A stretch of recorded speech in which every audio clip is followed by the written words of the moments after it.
आज जो है हम LCR सीरीज सर्किट शुरू करेंगे।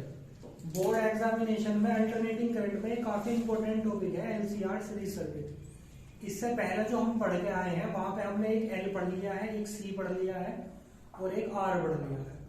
तीनों में ही उनको हमने कहा था सिंपल AC सर्किट। वहां हमने तीनों कंपोनेंट जो है अलग अलग करके लगाए थे।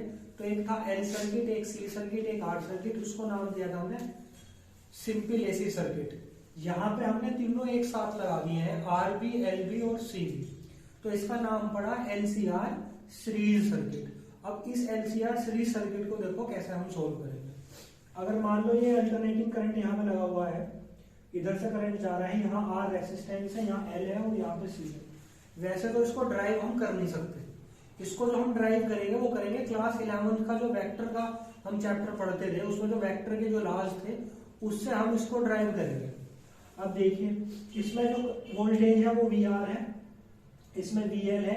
अब ये मान लो इसमें करंट ये था, इसका करंट ये था और इसका करंट ये था। अगर हम बात करें पहले वाले की जिसमें रेसिस्टेंस लगा हुआ होता था, तो रेसिस्टेंस में जो फेजर डायग्राम था हमारा, तो फेजर डायग्राम में हमें ये पता लग गया था कि दोनों का फेज सेम था। तो उस फेजर डायग्राम में E का और I का जो फेजर डायग्राम आया था वो सेम फेज का आया था। तो ये हमने लाइन दोनों सीधी खींच दी। दूसरा वाला जो था हमारा इंडक्टर वाला जो था, इंडक्टर में क्या काम होता था कि वोल्टेज जो है करंट से 90 डिग्री आगे चलती थी, तो मैंने 90 डिग्री इसके ऊपर बना दिया। ऐसे ही सी वाला जो कैपेसिटर था उसमें करंट आगे चलता था और वोल्टेज पीछे चलती थी, तो इसमें जो है मैंने वो उसके पीछे बना दिया।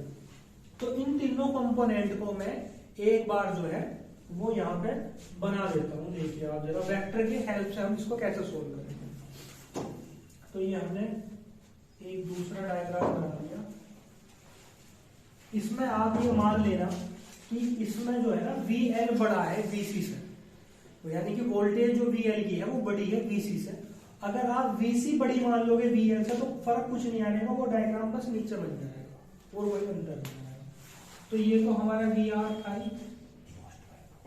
ये हमारा क्या है VL और ये हमारा क्या है VC।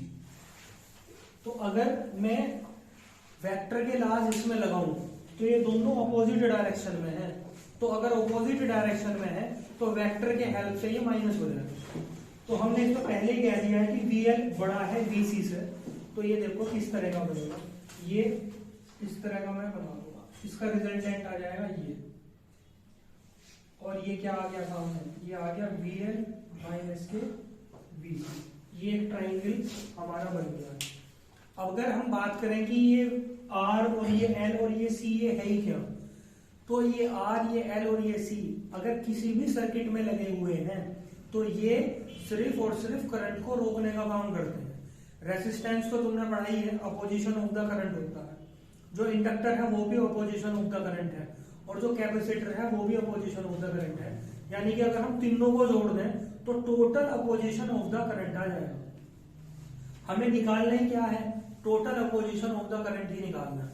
तो अगर आप इस रेसिस्टेंस को देखें तो रेसिस्टेंस की वैल्यू क्या होती है, V upon I equal to R हो जाएगी। यहां से यहाँ पे VL अपॉन आई XL हो जाएगा और यहाँ पे VC अपॉन आई XC हो जाएगा। तो इसका मतलब ये हुआ कि अगर मैं इस पूरे ट्राइंगल को किससे डिवाइड कर दूं तो आंसर है, अगर I से डिवाइड कर दूं, इसको भी I से डिवाइड कर दूं, इसको भी I से डिवाइड कर दूं और इसको भी I से डिवाइड कर दूं, तो क्या आ जाएगा, तो आंसर है total opposition of the current आ जाएगा। कैसे, देखो जरा ठीक डायग्राम को बना देते हैं। डायग्राम बन जाएगा ये वाला,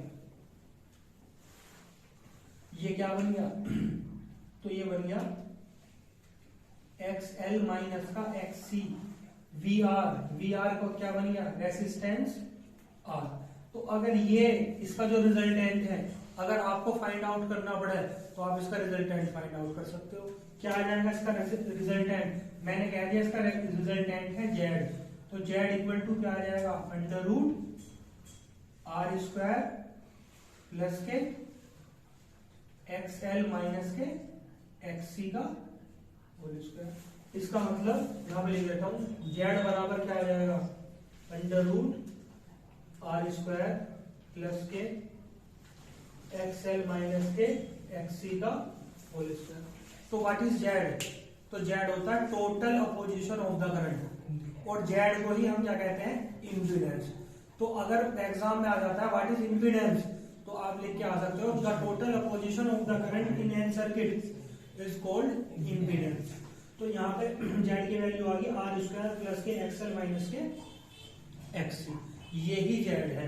एक क्वेश्चन आता है व्हाट इज इम्पीडेंस ट्रायंगल, ये वाला जो ट्रायंगल है इसको हम क्या कहेंगे? Impedance triangle. अब इसका देखने से तो ये जेड आ गया, हमने जेड यहाँ से प्रूफ भी करके दिखा दिया। इसकी और भी वैल्यू हो सकती है, जैसे इसको आप ये लिख सकते हो under root R square plus के एल ओमेगा माइनस के 1 सी ओमेगा का होल स्क्वायर। एक फॉर्मूला यूज बन जाएगा, क्योंकि एक्सएल को हम क्या लिख सके? एल ओमेगा, और एक्सी को लिख सके 1 सी ओमेगा। ये भी इसकी वैल्यू आ जाएगी। एक आती है इसी में ही हम करना क्या चाहते हैं, मेन जो हमारा मकसद है वो ये है कि इस जेड की वैल्यू हम मिनिमम चाहते हैं। मिनिमम क्यों चाहते हैं? अगर जेड की वैल्यू जितनी ज्यादा बढ़ेगी किसी सर्किट में या किसी एप्लायंसेस में, उतना ही अपोजिशन ऑफ द करंट बढ़ेगा।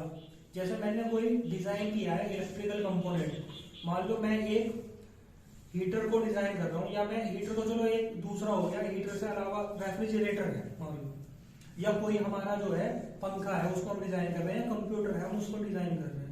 तो उसमें जब हम उसको डिजाइन करेंगे तो आर रेसिस्टेंस हमारे हाथ में नहीं होगा, रेसिस्टेंस उस सर्किट उस एप्लायंसेस में अपने आप बन जाएगा।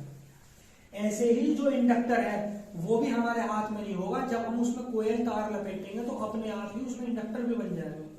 अब हमारे हाथ में सिर्फ कैपेसिटर बचेगा, क्योंकि कैपेसिटर आपको पता है हम अलग से पंखे में भी लगाते हैं, जितने भी अप्लायंसेस आते हैं सब में कैपेसिटर लगे रहते हैं। तो ये हमारे पास सिर्फ कैपेसिटर बचा है। अब यहाँ देखो, अगर हम जेड को मैक्सिमम कर दें तो जेड को मैक्सिमम करने से हमें कोई फायदा नहीं है। जितना जेड बढ़ता चला जाएगा वो जो अप्लायंसेस हमने तैयार किया है वो उतनी ही बिजली या इलेक्ट्रिसिटी का कंजप्शन उतना ही ज्यादा बढ़ता चला जाएगा। तो जितने भी लेटेस्ट में डेवलपमेंट हो रहे हैं या जितने भी लेटेस्ट में अप्लायंसेस आ रहे हैं वो इसी बात के आ रहे हैं कि कम से कम लाइट को कहे भाई, पहला पंखा अगर 250 वाट लेता था तो नया पंखा जो आएगा वो 200 वाट का है, उससे नया जो आएगा कि ये तो 85 वाट फूकता है।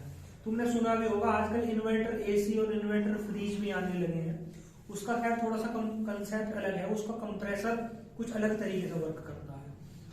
तो ये जो कम और कम और कम हम करते जाते हैं इलेक्ट्रिसिटी का कंजप्शन, वो इसी बात पर निर्भर करता है। अब देखो, तो जेड हमें मैक्सिमम तो चाहिए नहीं, हमें चाहिए जेड इज मिनिमम।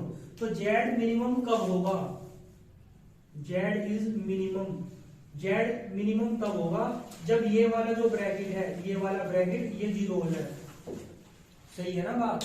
जब इस ब्रैकेट की वैल्यू 0 हो जाएगी तो जेड बराबर क्या हो जाएगा? आर। तो यहां से जेड बराबर क्या हो जाएगा? आर हो जाएगा। वो कब हो जाएगा? कि अगर एल ओमेगा किसके बराबर हो जाए? 1/c ओमेगा के। बताओ भाई, जेड कब मिनिमम रहेगा? तभी तो मिनिमम रहेगा जब एल ओमेगा की वैल्यू किसके बराबर आ जाए? 1/c ओमेगा के। तो अब जरा इसको देख लो, ये इधर चला गया तो ओमेगा स्क्वायर बराबर क्या आ गया? 1/LC, और ओमेगा बराबर क्या आ गया? 1/√LC। ओमेगा को लिख सकते हैं हम 2 पाई न्यू, तो 2 पाई न्यू बराबर क्या आ गया? 1/√LC, और न्यू बराबर क्या आ गया? 1/2 पाई √LC।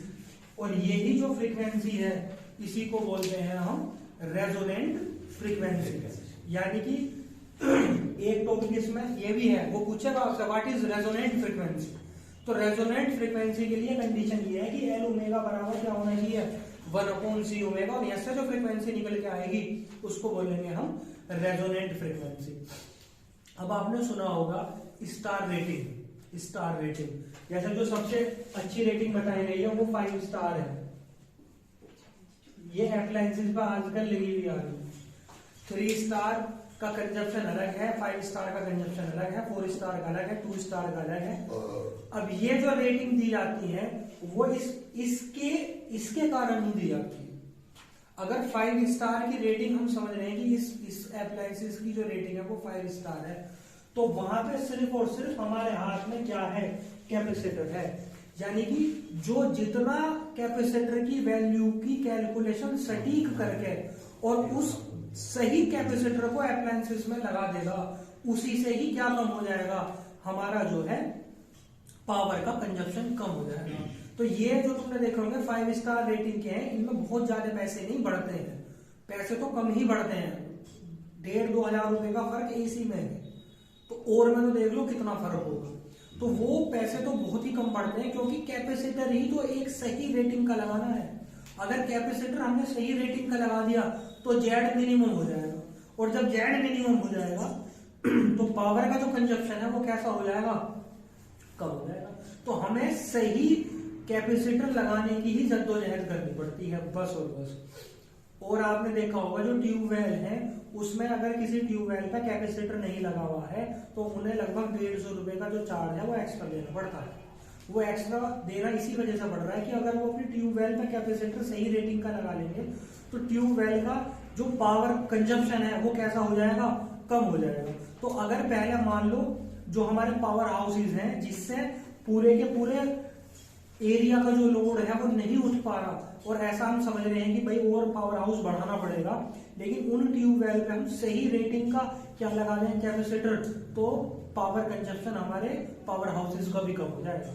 तो इस वजह से ही ट्यूबवेल पे अब जो कवायद चल रही है वो कैपेसिटर लगवाने की भी चल रही है, और कई लग रहे हैं। आजकल कैपेसिटर आपने जो है मवाने में या जो और कहीं दूसरे शहर में भी रह रहे हैं जहां पे इलेक्ट्रिसिटी का मैनेजमेंट ठीक हो, तो वहां पे खंभों पे भी जो है ना ग्लास के फॉर्म में, इतने बड़े बड़े ग्लास तुम्हें दिखाई देंगे, वो ग्लास के फॉर्म में आधा चमकता हुआ दिखाई देगा, ऊपर आधे में जो है ना रबड़ चढ़ी हुई है, वो भी कैपेसिटर ही है लगे हुए। वो क्या काम कर रहे हैं, बिजली मतलब जो हमारी इलेक्ट्रिसिटी आ रही है उसकी एक तो जो वोल्टेज है उसको थोड़ा सा ठीक कर देते हैं वो, और दूसरा ये है कि पावर कंजप्शन कम हो जाती है। तो सही कैपेसिटर जो है वो लगना बेहद जरूरी है। हम पंखे में कैपेसिटर जैसे फूक जाता है, दूसरा लाके बाजार से ला के लगा देते हैं कि भाई पंखे का वो होना चाहिए कैपेसिटर, अगर वो हमने सही फैरेड का मतलब सही रेटिंग का नहीं लगाया है तो हमारे पंखे की जो पावर कंजप्शन थी, ये सही बात है कि वो अब उतनी नहीं रहेगी जितनी पहले थी। अगर आपने उससे बड़ा लगा दिया या छोटा लगा दिया तो कहीं ना कहीं इफेक्ट पड़ेगा। यही LCR सीरीज सर्किट था। आगे बात समझ में या नहीं? तो इसको जरा ढंग से तैयार कर लो, और ये जो है बोर्ड एग्जाम में आएगा।